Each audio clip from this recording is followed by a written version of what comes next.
Welcome to Wheeler Dealers, the show that loves modern classics, like this cracking Porsche 924, which I bought for a very cheap 700 quid. Our challenge is to buy and restore a Porsche for £1,000, then make a fast buck by selling it on. I worked hard to find a low-priced Porsche that looked rubbish but was strong under the skin. And I saw spare parts from salvage yards to keep the prices down. Since then, my mechanic Edd China has been putting in the hours. The bodywork was in a tatty state and he pulled out a big dent. Replaced the door, sprayed over the panels, and cut the bodywork so it shines like new. It's made a huge difference. This Porsche has probably never had so much attention in its 20-year life. Well, it kind of looks finished, but there's still plenty of work to do. We've got to tinker with the engine, fiddle with the exhaust pipe and work out why the handbrake doesn't work, which is a bit of a worry. But not the kind of problem that Nick Brown has, who's got an immaculate Porsche 924. So I went and met him to discover the joys of a well-sorted poor man's supercar. Looking over a pristine 924 gives us a really clear idea of how ours could end up. Nick, as a kid, I had a picture of your very car on my bedroom wall. It was a very special car for me back then, but what made it a special car? I think because it was the first affordable Porsche, it was the entry-level Porsche, it was the Boxster of its day, if you like. Now, what first appealed you to buying a Porsche 924? I was in a pub in Chiswick before Christmas about 3 years ago, came out, and there was this car, looking a bit forlorn, saying for sale 1,800 quid. Got the price down a bit, the car was mine in 2 days. Fantastic, so you bought the thing on a whim? Sort of, yeah. I mean, it just looked like the right car at the right time. It looked like it would be fun to get restored, and it's a Porsche at the end of the day. Bring us bang up to date. What's it like to live with in terms of modern motoring? Terrific, very practical car. I do about 6,000 to 8,000 miles a year. Take her to France, take her out to Manchester, take her down to the coast, take her to the supermarket every Saturday. Terrific. Apart from anything else, there's a lot of space in the back of the car. Now, you keep referring to your Porsche 924 as she. It's just a car, isn't it? No, she's got character. I was thinking of her maybe like Porsche out of The Merchant of Venice. She's great fun to drive, a lot of spirit, and she's got to be a woman, very fine lady. She obviously needs a lot of love, care, fettling and attention. What about servicing and parts? Not a problem at all, really. The Porsche Club Great Britain and the Owners Register have been very helpful. A lot of the work I've had done is by a specialist in Manchester. A lot of parts are available second-hand, but also being a German car, they were always required to supply spares for 10 years after the car went out of production. So you can usually pick up what you need at a pretty reasonable price. Right, now what about problem areas? I'd say the major problem for me personally living in central London is insurance. She's my only car and I don't have a garage. But surely you can get this on classic car insurance, can't you? You certainly can. In my case, I'm paying something in the region of 1,200 to 1,400 a year. But if you have a car like this as a second car, you could get it down many hundreds of pounds less than that. And again, the register and the club can be very, very helpful in pointing you towards the right brokers who can arrange those deals. Now, this is obviously a labour of love. You love your car very much. I'm glad to hear you got it insured. Do you trust me enough to let me have a go? Well, I think my heart will be racing a little, my pulse will be beating a little bit fast, but yeah, go on, enjoy. Thank you very, very much. On the way we go. Now, the differences between our car and this car are huge. The steering is very light and very nimble. You can feel everything that's going on underneath the front wheels. The brakes are good, they're nice and sharp. The gearbox is snappy. It's got a grim factor, and it certainly puts a smile on your face. It's putting a smile on my face. This one has had nearly £11,000 spent on it, keeping it in this condition. I've got nowhere near that kind of money. I've had to buy the car and find the parts and get it all repaired and up together for £1,000, which is a mighty challenge. But I reckon I can rise to that challenge. And I reckon with a little bit of spit and polish and hard work, we can pull our little beauty up together and we can get it looking halfway between what we've got and this. And if I can just achieve that, I think I'll be a very happy man. And at the end of the day, I'm going to have a Porsche for not a lot of money.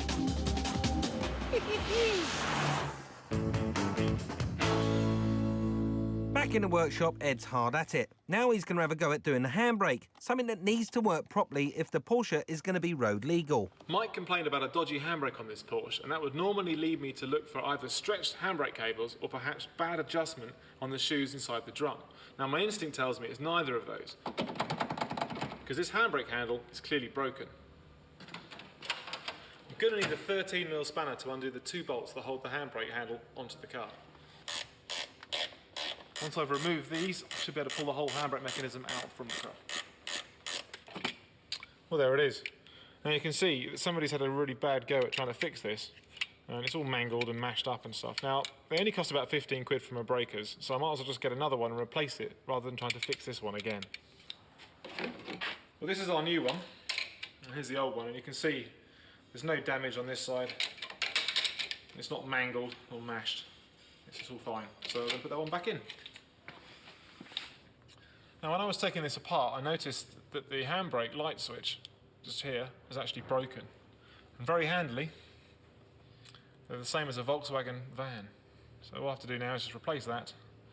And then when the handbrake's up, the little light on the dashboard will work. Now, of course, when I put the handbrake back in, I need to remember to put this little hook back into the cable carrier of the handbrake.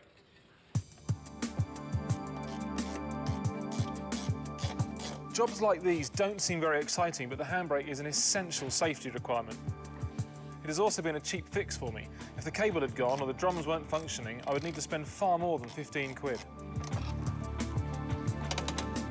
Well, that's definitely working. And now I've even got lights on the dashboard too.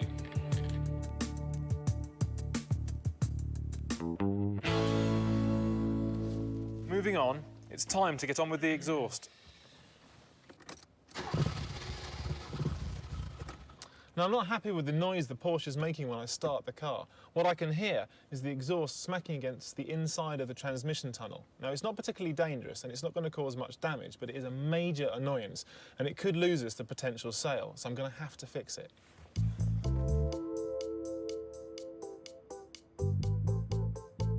The exhaust is something which is very awkward to work on unless you've got a ramp. Because it's really dirty and rusty under here, it's well worth wearing a pair of goggles if you've got them. I've had a good look at the exhaust system, and it turns out the last half is practically brand new. Now, I think what's happened is when they fitted it, they just rushed the job at the end. And what's happened here is the silencer is actually hitting on the bodywork. Now, of course, you don't want your exhaust to touch the car anywhere, which is why it's isolated with rubber bushes.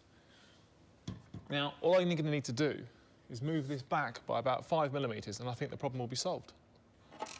What I'm going to do here is undo the exhaust U-bolt and the rear one, which holds the back box on, and then I'm going to just nudge the whole exhaust backwards a bit.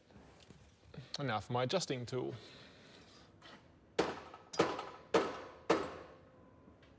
It might seem pretty severe knocking the exhaust around like this, but it's the only way to move it, and it won't be getting damaged while I'm doing this either.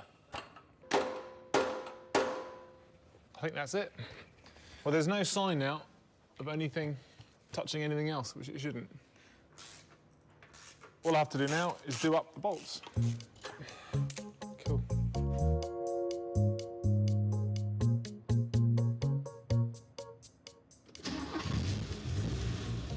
Excellent. That annoying noise is now gone. Now, I know it was a small fault, but to me, fixing that has made all the difference. Coming up in part 2, the 924 gets its stripes, literally, and Edd addresses the mucky interior. But will that be enough to get it sold? The challenge is to find and restore a modern classic for £1,000 and then sell it on for more. This is our Porsche 924, which set me back only 700 quid. Before I try and find a buyer later on, Edd's got to complete the final mechanical jobs, including a service. I've just popped the bonnet to have a good look at the engine, and everything seems in really good condition. Mike's told me it recently had its cam belt changed, but is not sure when its last service was. So I'm going to give it a really quick service by changing the oil, some filters and the spark plugs, just to be safe. Before I start anything else on the service, I tend to drain the oil.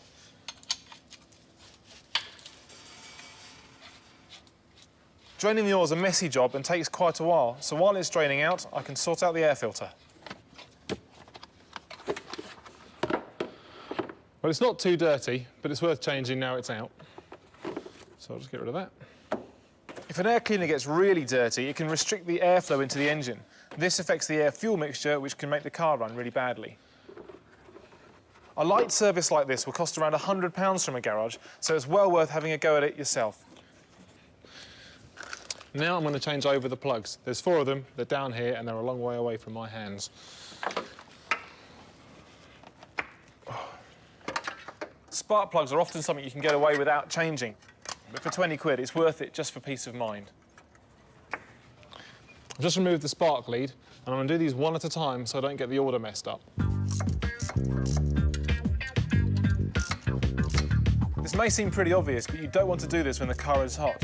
You'll probably burn yourself, and you also run the risk of over-tightening the spark plugs. When you put a spark plug back into the head, make sure you don't cross the threads. When you buy a new spark plug, chances are the gap is actually already set correctly, but to be absolutely sure, you need to measure it with a special gauge. Now, on a Porsche, the gap needs to be between about 0.7 and 0.8 millimetres. Now, if you're not sure of the gap, it's worth checking in a manual. Now, that seems fine, so I want to put it straight back in the engine.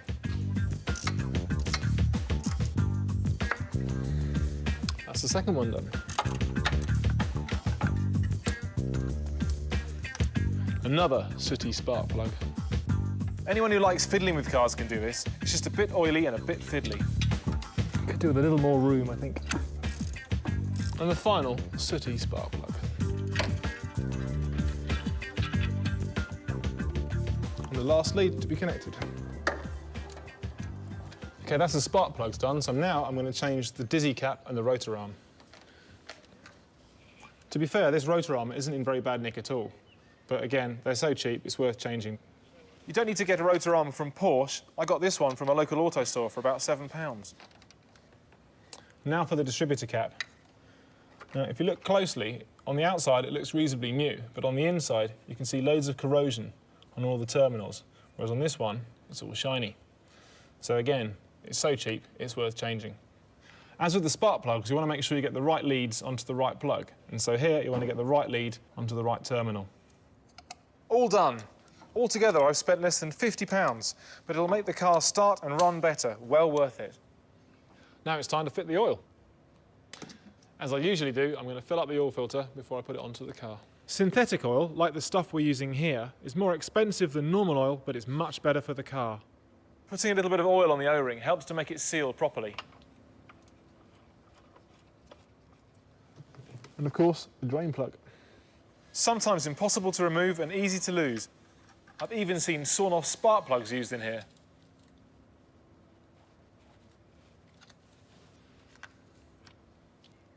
Putting too much oil in is almost as bad as putting too little in. When you put too much in, you can end up having those pistons trying to smack the oil around in the sump, which actually could do an awful lot of damage, and you can end up trashing the engine just as badly as you can if there was no oil at all. Just like any potential buyer, I'm going to do a final check of the oil. It's at the right level and it's clean. Well, that is our mini service finished. It's nearly there now. The bodywork and mechanicals are done. Finally, I need to get the interior sorted. So you've bought your Porsche, it looks great on the outside, but it's in here that you're going to have your driving experience. Now, if it looks as shabby as this in your interior, you're not going to want to do too many miles. There are, however, a few inexpensive things that I can do to spruce this up. Take this gear stick, for example. It's seen a lot of miles, it's tatty and it's torn. I'm just going to replace it with this brand new one. OK, I managed to get the boot off, and now there's a little metal clip I have to remove before I can remove the knob itself.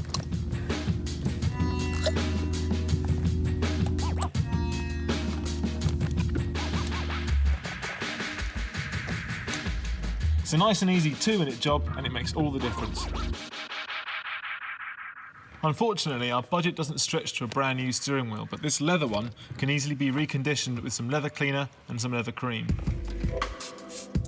I'm using silicone-free cleaners because I hate that sticky and shiny residue that looks really cheap. Look at that dirt. It's disgusting. Compared to all the jobs I've done, this is one of the quickest, but it'll play an important part when selling the car. While I let that soak in, I'm going to get on with the rest of the interior.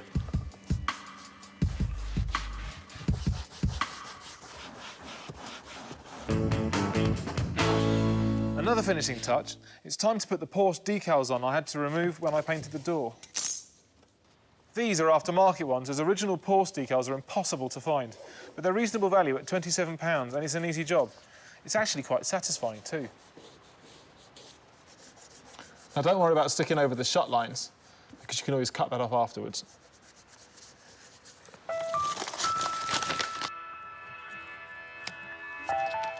And now it's time to remove the application paper. Take your time doing this, get it wrong, and you'll see the mistake every time you look at the car.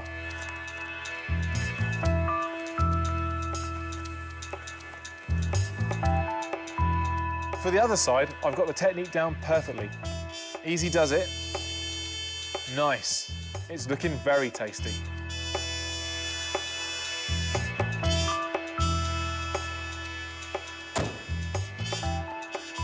Now that really does say Porsche. And that's it, it's finished. Let's have a look at what we've achieved.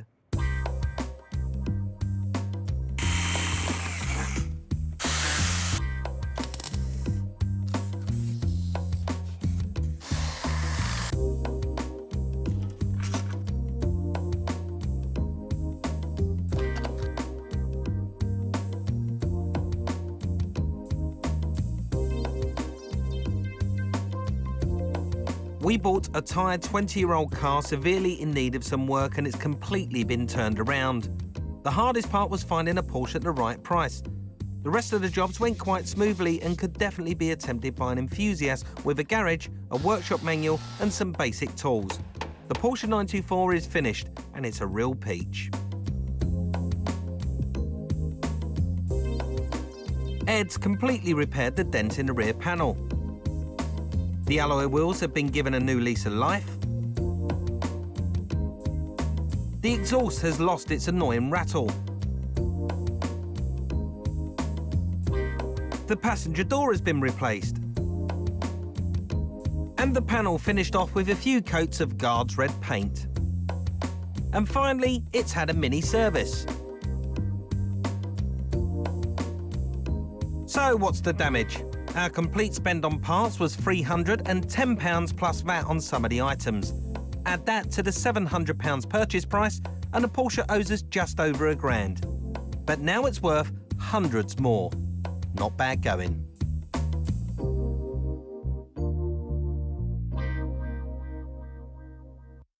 Edd, looks fantastic. I can't believe it's the same motor. Thanks very much. It isn't the same motor. I've done the wheels, I've done the engine, I've done the handbrake, I've done the interior, I've done all the bodywork. I've been a very busy boy. You have, haven't you? Is it ready to go? It's very ready to go. Take it for a test drive. Fantastic.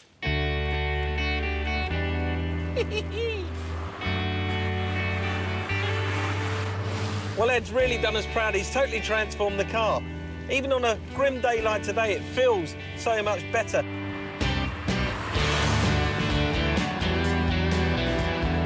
The steering's sharper, the brakes are sharp and they seem to work better. It goes up and down through the gearbox nice, it pulls quickly in all the gears. It really is a total transformation. The exhaust rattle's gone as well, but he just noticed that. He really has done a splendid job, but what really has made the difference is Edd's turned this car from being quite an ominous, nobody really noticed you driving down the road in it, to a thing of beauty. Now, it turns heads. People are smiling. People are prepared to wave at you. And really, that's what owning a Porsche is all about, turning heads.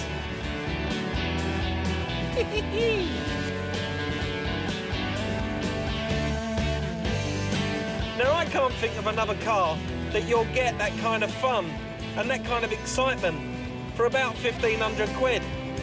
And that's exactly the money I want for this.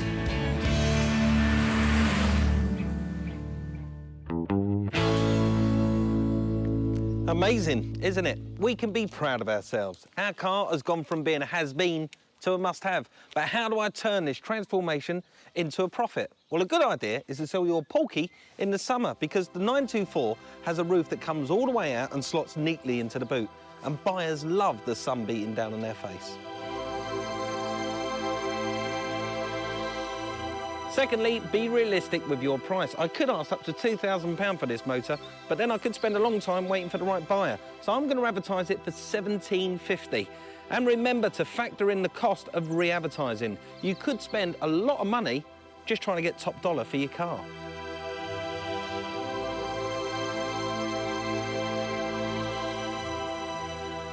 And finally, choose your market very carefully. This kind of car attracts buyers who are prepared to travel, so there's no use advertising it in your local free sheets. Go for the big selling motoring weeklies instead. The Porsche has attracted a lot of attention, and this guy seems pretty keen. He's had a test drive and now he's having a poke around under the bonnet, and he seems to know his stuff, so I could be in for a bit of a grilling. Wish me luck. How you getting on? Yeah, not bad. Yeah, so we've done quite a bit of servicing. We've done the oil change, we've done some plugs, we've done the air filter. The battery looks pretty new. It's got a fairly new coil on it, distributor cap. It's pretty tidy under it. It's been well looked after. Yeah, all looks in order. So have you done much to the interior? Yeah, quite a bit actually. We've valeted it, I've replaced the gear knob, but more importantly, everything works. Porsche electrics are usually bulletproof, and this one's no exception. Everything works. Yeah, it's good in here, Si, because it's got the original 5th alloy wheel, and this bag here is not just a bag. This is a cover. They're quite rare, actually, for the sunroof. That slides in here, and it stops it getting scratched. Yeah, really good. I've looked at a few of these cars now, and this is a tiny one. Well, hey, we're on the way then. It's nice and tidy on the bodywork. It's been lovingly careful. It's got the electric mirrors, which is really good. Yeah. Original Porsche decals as well. And another thing about these cars is they do suffer quite badly with stone chips across the front, but there's no real stone chips on this, which is quite nice. The alloys are in good nick, so it's all right, isn't it, fella? Right. How much do you want for it? £17.50. £17.50. It's got a couple of scratches on it, a couple of little bits and pieces. I'll give you £1,400 for it. No, it's an old car, Simon. I'll take 1,600 quid cash. I've got £1,500 in my back pocket. It's yours. Hold out your hand. You Cheers, bought it. mate. Wicked. The 924's off my hands. 500 quid profit and a motoring classic that's staying on the road when it might have otherwise been heading for the crusher. In fact, I reckon it's going to be well looked after. Now, that's what I call a bit of a result. That's it for this edition of Wheeler Dealers. Join me again when I go in search of another modern classic in need of some TLC. Ta-la.